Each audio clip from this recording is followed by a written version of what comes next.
waxaa farxad ii ah inaan idinkala soo qayb galo munaasabadan lagu xusayo inaan dalka laga helin qof qaba cudurka dabeysha 3 sano ee la soo dhaafay in laga waayo dalkeena waxaa keenay dagaal wadajir ah oo lagu qaaday cudurkan dilaaga ah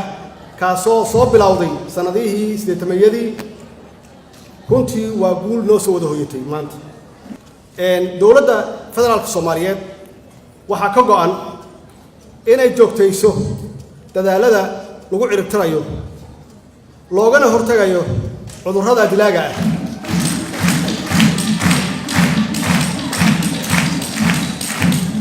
oo ay dabeyshu ka mid tahay